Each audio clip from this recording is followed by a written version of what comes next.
గతంలో జూబ్లీహిల్స్ నుండి 2 సార్లు పోటీ చేసే ఓటమి పాలయ్యారు నవీన్ యాదవ్. 2009లో ఎంఐఎం పార్టీ నుండి రాజకీయ రంగ ప్రవేశం చేశారు. 2014 ఎన్నికల్లో మజ్లిస్ తరపున పోటీ చేశారు నవీన్ యాదవ్. 41,656 ఓట్లు సాధించి రెండో స్థానంలో నిలిచారు.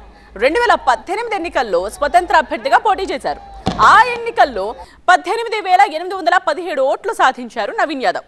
ఇక 2023 ఎన్నికలకు ముందు కాంగ్రెస్ లో చేరారు ఆయన. ఇప్పుడు జూబ్లీహిల్స్ ఉప ఎన్నికల్లో ఆ పార్టీ తరఫున పోటీ చేసి ఘన విజయం సాధించారు.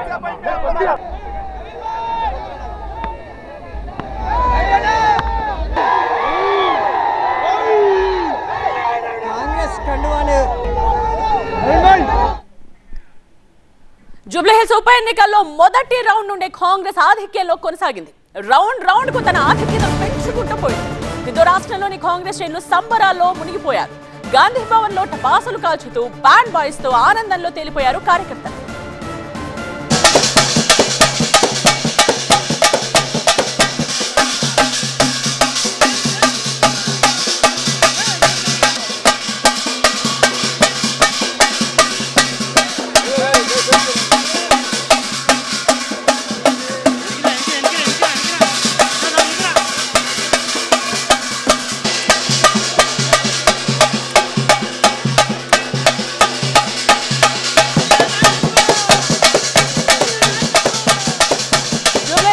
సానుభూతి గురించి కాకుండా అభివృద్ధి గురించి ఆలోచించారని కాంగ్రెస్ నేతలు తెలిపారు. అందుకే అక్కడ ఈ రకమైన ఫలితం వచ్చిందన్నారు.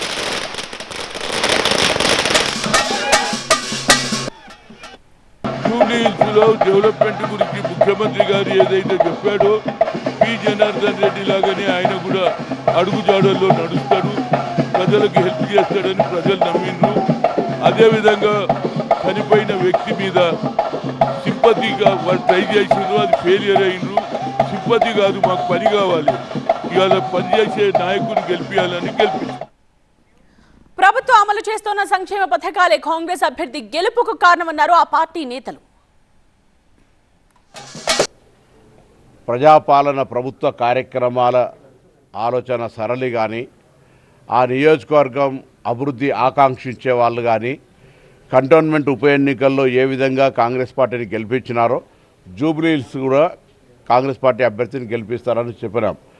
కొత్త సానుభూతితోటో లేదా టీఆర్ఎస్ డైవర్షన్ పాలిటిక్స్ చేయడం ద్వారానో మహిళలను వారు ఒక సెంటిమెంట్ వాడుకోవడానికి అన్ని రకాల ప్రయత్నం చేసినప్పటికీ కాంగ్రెస్ పార్టీ తీసుకున్నటువంటి సన్న బియ్యం కావచ్చు, రేషన్ కార్డుల పంపిణీ కావచ్చు, 200 యూనిట్ల ఉచిత విద్యుత్ కావచ్చు, మహిళలకు ఆర్టీసీ బస్ ఉచిత ప్రయాణం కావచ్చు, అనేక మంది ఉద్యోగ నియామకాలు కావచ్చు, వడ్డీ లేని రుణాలు కావచ్చు, రైతాంగానికి గ్రామీణ ప్రాంతాల్లో తీసుకుంటున్న నిర్ణయాలు కావచ్చు, ఇందిరమ్మ ఇండ్లు కావచ్చు, ఇటువంటి అనేక కార్యక్రమాలు ఇంత ఆర్థిక సంక్షోభం ఉన్నప్పటికీ చేయగలుగుతున్నారనే